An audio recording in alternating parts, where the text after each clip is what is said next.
پھر یوم عاشور جو ہے میرا خیال ہے شاید 29 اگست کو ہے. تو یہ سارے چیزیں ہیں. ویسے بھی بہت سارے تعلیمی ادارے جو ہیں وہ سپٹمبر میں کھلتے ہیں. تو یہ جو ایس او پیز ہیں ہم نے صوبوں سے ریکویسٹ کی ہے کہ آپ اپنے اپنے جو ایس او پیز ہیں وہ ہمیں لکھ کے بھیج دیں, اور اس سے ہم کوئی وفاقی سطح پر جو طریقہ کار ہیں کہ کس طریقے سے کھلیں گے وہ ہم ساتھ ساتھ ایلیبریٹ کر دیں گے. اس کے علاوہ اسی سے منسلک جو چند فیصلے ہوئے ہیں وہ میں عرض کرنا چاہتا ہوں. ایک فیصلہ یہ ہوا ہے کہ کیونکہ ہم کھولنا چاہ رہے ہیں اب 15 سپٹمبر تک, تو اس لیے مختلف تعلیمی اداروں کو اجازت دی جائے کہ وہ اپنے جو انتظامی دفاتر ہیں ان کو بھی کھول سکیں اس سے پہلے, اور اس سے پہلے ان کے اپنے ٹائم ٹیبل کے مطابق جب وہ مناسب سمجھتے ہیں وہ اساتذہ کو بھی بلائیں اور ایس او پیز کی پریکٹس بھی کریں, اور جو بھی مختلف, کیونکہ اتنی دیر سے تعلیمی ادارے بند ہیں, ان کو کھولنے کے لیے کوئی فزیکل کام کرنے کی بھی ضرورت ہوگی, صفائی کرنے کی ضرورت ہوگی, کلاسز کو تیار کرنا پڑے گا, اس میں ایس او پیز کی پریکٹس کرانی پڑے گی. اور تو یہ سارے جو کام ہیں وہ کھلنے سے پہلے جو 2 ماہ ہیں اس میں اپنے اپنے ٹائم ٹیبل کے مطابق جو یونیورسٹیز ہیں, جو تعلیمی ادارے سارے ہیں, وہ ان کا اختیار ہے کہ وہ چاہیں تو وہ اپنی فیکلٹی کو بلا سکتے ہیں. یہ فیصلہ کہ کب بلانا ہے, کس طریقے سے بلانا ہے, ان کی ٹریننگ کیسے کرنی ہے, ایس او پیز کو کیسے چیک کرنا ہے, یہ چیز جو ہے یہ تعلیمی ادارے اس کا خود فیصلہ کریں گے. یہ صوبائی حکومتیں جو سرکاری سکولز ہیں اور کالجز ہیں ان کا فیصلہ سرکاری, لیکن ہماری طرف سے یہ اجازت ہے کہ وہ اساتذہ کو اور انتظامی کو جو دفاتر ہیں ان کو کھول سکیں. اس کے علاوہ جو یونیورسٹیز ہیں اس میں بھی ہم یہ پرپوز کر رہے ہیں کہ وہ 3rd ویک آف جولائی اور عید سے پہلے یا تھوڑا سا عید سے بعد وہ اگر اپنے وہ اسٹوڈنٹس جن کو ریسرچ لیبارٹریز تک رسائی ضروری ہے, جو کہ پی ایچ ڈی کے اسٹوڈنٹس ہیں جو تھوڑی تعداد میں ہیں اور وہ کسی لیبارٹری میں کام کرنا چاہتے ہیں یا کچھ ہے, تو یونیورسٹیز اپنے ایس او پیز کے مطابق ان کو بلا لیں, اور وہ جو چند محدود تعداد پی ایچ ڈی اسٹوڈنٹس کی ریسرچ پہ کام کرنے والے, لیبارٹریز پہ کام کرنے والے جو اسٹوڈنٹس ہیں ان کو وہ پہلے بھی بلا سکتے ہیں 15 سپٹمبر سے پہلے. اس چیز کا فیصلہ کہ کس تاریخ کو بلانا ہے, کیسے بلانا ہے, وہ یونیورسٹیز اور خود جو ہے وہ اس میں کریں گی کہ جی کس طریقے سے کس طرح ان کو بلانا ہے. اس کے بعد ایک اور مسئلہ جو بہت زیادہ درپیش ہے اور جس کے لیے وہ یہ ہے کہ یونیورسٹیز میں خاص طور پہ جو اس وبا کے دوران جو ایک آن لائن یعنی کہ کمپیوٹر بیسڈ ایجوکیشن کا سلسلہ شروع ہوا تھا, اس میں خاص طور پہ وہ اسٹوڈنٹس جو کہ ایسے ایریاز میں رہتے تھے جہاں کہ انٹرنیٹ کی اویلیبلٹی نہیں تھی, ان کے لیے بہت مشکلات پیدا ہوئیں, کیونکہ جہاں انٹرنیٹ تھا وہاں تو یہ ممکن ہوا کہ یونیورسٹیز نے دور سے اپنی تعلیم کا سلسلہ جو ہے وہ جاری رکھا, لیکن جہاں پہ انٹرنیٹ فیسلٹی نہیں تھی وہاں پہ اسٹوڈنٹس کو بہت دشواری آئی, یا انٹرنیٹ فیسلٹی جو تھی وہ سٹیبل نہیں تھی, یعنی کہ وہاں پہ وہ اونچا نیچا ہوتا رہتا تھا, تو وہاں پہ تو وہ طلباء جو ہیں ان کو بہت زیادہ دشواری اور ان کو بہت نقصان ہوا. نقصان تو سب کا ہوا ہے کیونکہ پچھلے مارچ سے یہ جو سارے بند ہیں, تو جب بچے اسکول نہیں جائیں گے, حالانکہ آپ کو پتہ ہے ہم نے ٹیلی اسکول شروع کیا ہے, ابھی عنقریب ہم ایک ویب پورٹل کرنے لگے, یہ سب کچھ کرنے کے باوجود یقیناً تعلیم کا نقصان تو ہوا ہے, اس لیے ہم کوشش کر رہے ہیں کہ سپٹمبر میں کھول دیے جائیں, لیکن خاص طور پہ ان کا نقصان ہوا ہے جن کا کوئی کسی قسم کی انٹرنیٹ اویلیبلٹی جو ہے ان کے لیے نہیں تھی. تو اس لیے ہم نے یونیورسٹیز کو اس چیز کی اجازت دی ہے کہ وہ عید کے بعد یعنی کہ اگست کے شروع میں ان علاقوں کے طلباء کو اگر وہ چاہیں تو اپنے ہاسٹلز میں بلا سکتے ہیں، لیکن ہاسٹلز کے اگر 30% سے زیادہ آکیپنسی ہاسٹلز کی نہیں ہوگی، یعنی کہ اگر ایک ہاسٹل میں 100 بچوں کی گنجائش ہے تو صرف 30 کو وہاں پہ بلایا جائے گا، اور باقاعدہ SOPs بنائے جائیں گے، اور SOPs بنا کے اس پہ عمل درآمد کرا کے ان بچوں کے لیے یہ ہے جن کو انٹرنیٹ کی فیسلٹی اویلیبل نہیں ہے، جن کی تعلیم کا بہت نقصان ہو رہا ہے، اور اس کے بارے میں ہمیں بہت تحریک کی گئی یونیورسٹیز کی طرف سے، سب کی طرف سے، کہ ان بچوں کو ہاسٹلز میں آنے کی اجازت دی جائے، لیکن ابھی ہم نہیں دے رہے، لیکن عید کے بعد ہم یونیورسٹیز کو یہ اختیار دیتے ہیں کہ وہ ان بچوں کو بلا کے ہاسٹل میں 30% کی حد تک پر جو ہاسٹل ہے وہ بلا کے ان کو رکھ سکتے ہیں۔ ایک چیز میں خاص طور پہ جس کا ذکر کرنا چاہتا ہوں کہ یہ بچے جو آئیں گے ہاسٹلوں میں، یا جو اساتذہ پہلے تیاری کرنے کے لیے آئیں گے، یا جو بچے لیب کے لیے یا کسی کام کے لیے آئیں، ان سب کا آنے سے پہلے ان کا پریلیمنری میڈیکل ایگزامینیشن ہوگا، ٹیمپریچر چیک ہوگا، باقی چیزیں، ٹو انشور کہ کوئی ایسا بچہ جو جس کو خدا نخواستہ کوئی بخار ہے یا کچھ ہے تو وہ ان کا وہ پہلے چیک ہو سکے۔ سو ہیلتھ چیک جو ہے وہ مینڈیٹری ہوگا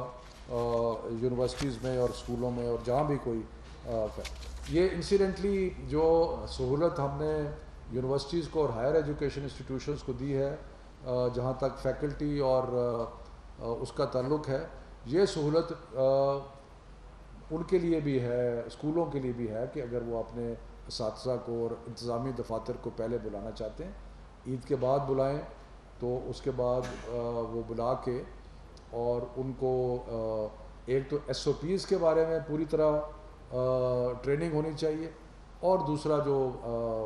پورا پروگرام اتنی دیر سے جو منقطع ہوا ہے اس کے بارے میں تو وہ بھی اجازت جو ہے وہ ہوگی۔ تو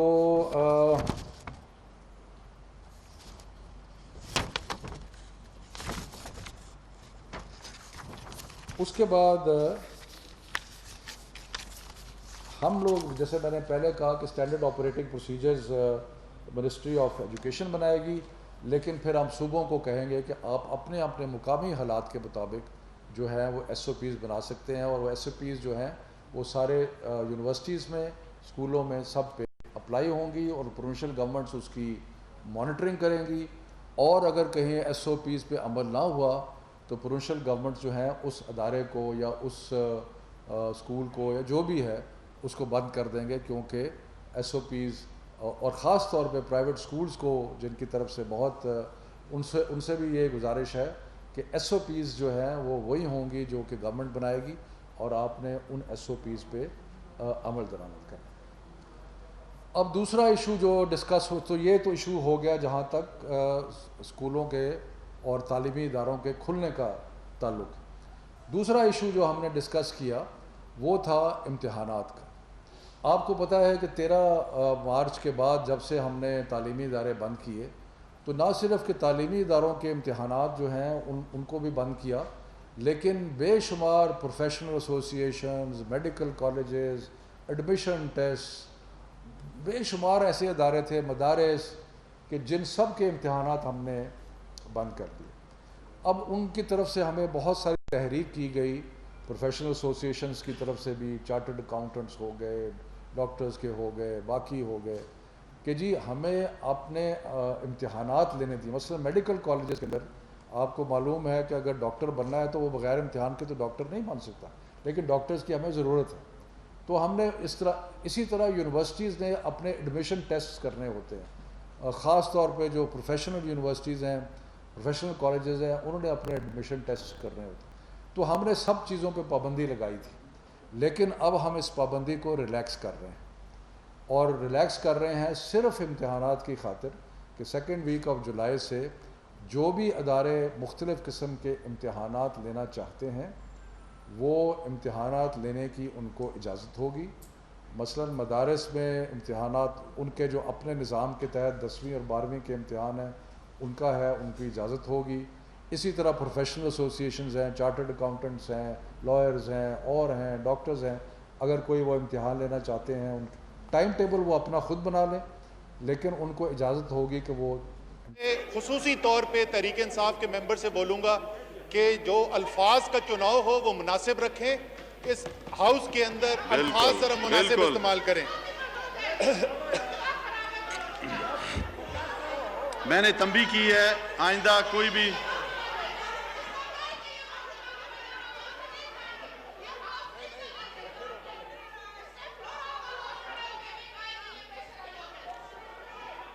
اس نے دیکھیں میری بات سنیں، مائک کوئی کھلا نہیں تھا، کوئی کسی نے اس کو میں نے اجازت نہیں بولنے کی، کوئی اس نے اس میں نہیں کہا.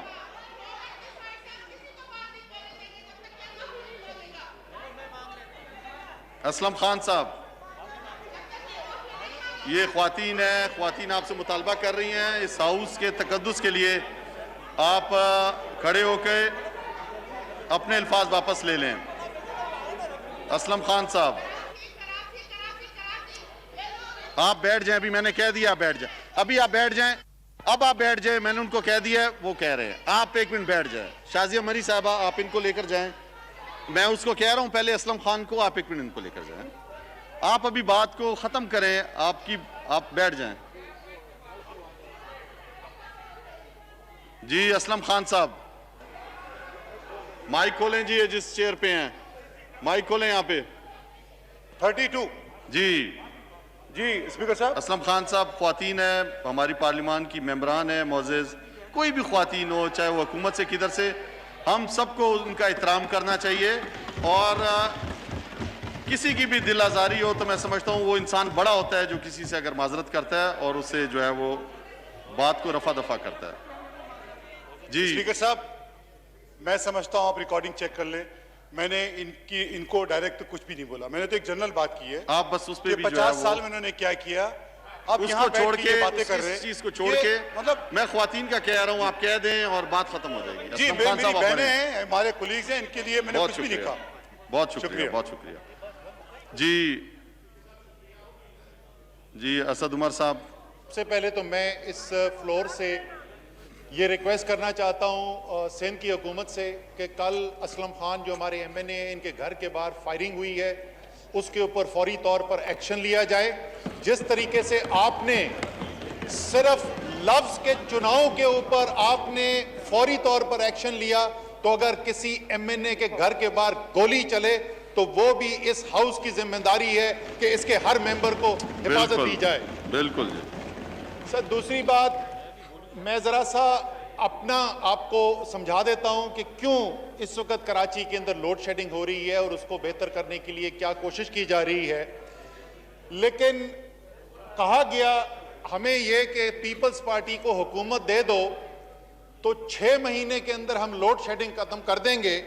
کیونکہ ظاہر ہے 2 سال میں آنے سے پہلے تو کراچی میں آج تک لوڈ شیڈنگ ہوئی کبھی نہیں تھی. مجھے یاد آ گیا، کچھ چیزیں ذہن میں انسان کے رہ جاتی ہیں. مجھے آج تک یاد ہے اسپیکر صاحب بجلی گئی ہوئی تھی، کوئی 12-14 گھنٹے سے بجلی گئی ہوئی تھی، ساری رات ہم سو نہیں سک رہے کراچی میں. صبح تک ہم جاگے ہوئے تھے اور ہم بول رہے ہیں بھٹو صاحب پتہ نہیں کر کیا رہے ہیں، یہ کیسے ملک چلا رہے ہیں. تو لوڈ شیڈنگ سے مر گئے. جب صبح اٹھے تو پتہ چلا کہ پاکستان کے اندر کو ہو چکا ہے، بھٹو صاحب کی حکومت پلٹ چکی ہے. سر یہ تو 45 سال پہلے سے لوڈ شیڈنگ کر رہے ہیں پاکستان کے اندر. دوسری چیز سر میری رفیع اللہ صاحب آپ جو ہے نا حد پار نہیں کریں، آپ بیٹھ جائیں. آپ کو میں بار بار سمجھاتا ہوں آپ نہیں سمجھتے ہیں یار. اپنے سینئر سے سیکھو، بات سننا سیکھو اپنے سینئر سے، تو بیٹھ کے چپ کر کے سیکھو. آپ رفیع اللہ صاحب میں آپ کو بار بار تنبیہ کر رہا ہوں کہ آپ بیٹھ جائیں اپنی نشست پہ، آپ بیٹھ جائیں. آپ بار بار مت بولیں، آپ اکیلے نہیں ہیں اس ہاؤس میں، آپ نے پورا اس ہاؤس کو جو ہے یرغمال بنا دیتے ہیں کھڑے ہو کے. آپ کرنا کیا چاہ رہے ہیں؟ آپ ہر دفعہ کھڑے ہو جاتے ہیں، آپ چپ کر کے بیٹھیں. آپ کو میں وارننگ دے رہا ہوں آئندہ آپ آئندہ اس طرح نہیں کریں گے. بالکل سر دوسرا سوال جو اٹھایا گیا وہ کے الیکٹرک میں بہت سارے سوال اٹھائے گئے. ہمیں یہ بھی بتایا گیا کہ ڈیووس جاتے ہیں وہ. کیونکہ یہ تو کے الیکٹرک کی پرائیویٹائزیشن نجکاری تو کی تحریک انصاف نے, ایسے لگ رہا ہے ان کی باتوں سے. سر, کے الیکٹرک کی نجکاری کی گئی تھی پاکستان مسلم لیگ کاف کی حکومت میں. اس کے بعد 5 سال پیپلز پارٹی کی حکومت رہی. الحمدللہ یہ ہاؤس پریویلیجڈ ہے کہ اس پیپلز پارٹی کی حکومت کے وزیر بجلی جو بعد میں وزیر اعظم پاکستان بنے, راجہ پرویز اشرف صاحب موجود ہیں. میں ان سے ریکویسٹ کروں گا وہ بھی کھڑے ہو کے بتائیں کہ یہ اتنی کرمنل آؤٹ فٹ جس نے کے الیکٹرک کو خریدا ہوا تھا تو انہوں نے اس کو کیوں نہیں پکڑا. پھر اس کے بعد آ گئی مسلم لیگ نون کی حکومت. 5 سال الحمدللہ وہ بھی حکومت چلی. اور اس ہاؤس کی خوش قسمتی دیکھیے کہ مسلم لیگ نون کی حکومت کے وزیر بجلی خواجہ آصف بھی اس وقت ہاؤس میں موجود ہیں. ہم ان سے بھی یہی سوال پوچھیں گے کہ یہ ممبرز اپوزیشن کے پوچھ رہے ہیں کہ کے الیکٹرک کا جو مالک ہے وہ بہت بڑی کرمنل آؤٹ فٹ ہے, تو انہوں نے 5 سال اور انہوں نے 5 سال اس پہ ایکشن کیوں نہیں لیا؟ تو اس کا جواب تو ہم ان سے انتظار کریں گے. اب میں آپ کو بتا دوں کہ لوڈ شیڈنگ ہو کیوں رہی ہے. سر, لوڈ شیڈنگ اس لیے ہو رہی ہے کہ ہم نے جس وقت کراچی کی مانگ بڑھتی گئی, کراچی کے اندر بجلی کی ضرورت بڑھتی گئی, لیکن حکومتیں جو پاکستان میں تھیں انہوں نے کوئی قدم نہیں اٹھایا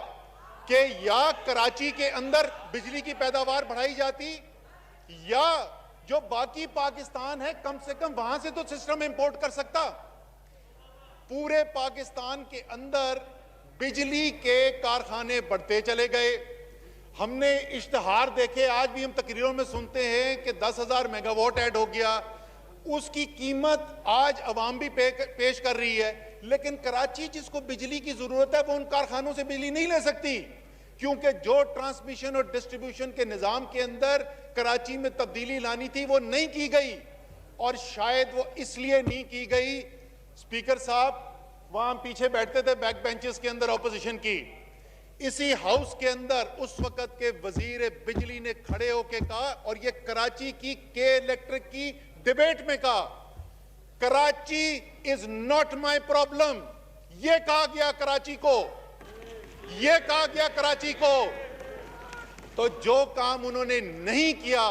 وہ کام اب ہو رہا ہے. جو بجلی کا نظام میں تبدیلی ہے, سی سی او ای نے, کیبنٹ کمیٹی آن انرجی نے ایمرجنسی میٹنگز کال کی کہ الیکٹرک کو بلایا گیا, نیپرا کو بلایا گیا, این ٹی ڈی سی کو بلایا گیا, ایمرجنسی کی بنیاد کے اوپر معاہدے کرائے جا رہے ہیں. جو کمٹمنٹ کی گئی ہے اس پروجیکٹ کو ڈیلیور کرنے کے لیے انشاءاللہ تعالی یہ جو ٹرانسمیشن سسٹم اور ڈسٹریبیوشن سسٹم کی بہتری ہے اس نظام کی بہتری کے اندر انشاءاللہ ریکارڈ ٹائم کے اندر امپلیمنٹیشن ہو جائے گی. اور آپ وہ دیکھیں گے کہ وہ کراچی جن کو یہ حکومتیں کہتی تھی کراچی ہمارا مسئلہ نہیں ہے, تحریک انصاف کی حکومت کہتی ہے کراچی ہمارا ہے, کراچی کے بغیر پاکستان مکمل نہیں. جی راجہ پرویز اشرف صاحب.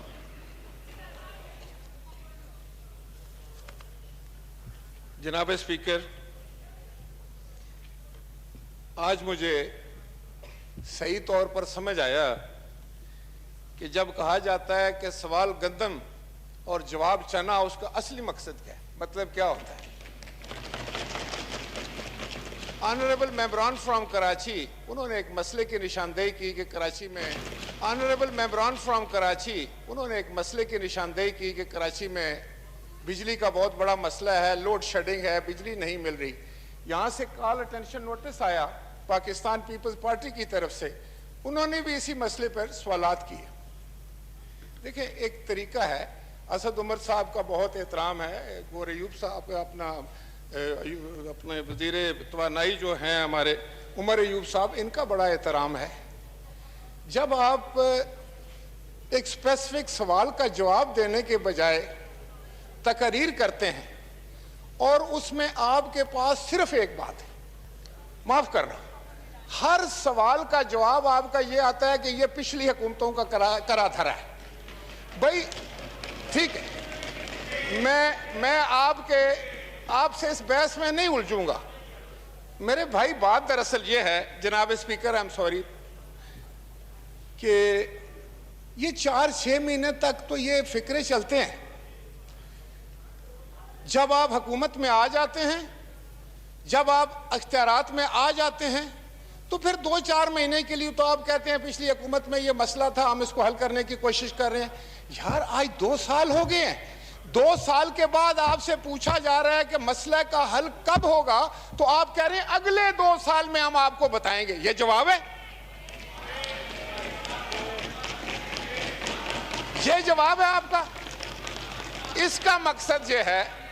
اس کا مقصد یہ ہے, اور اس کا مطلب جو نکلتا ہے وہ یہ ہے جناب اسپیکر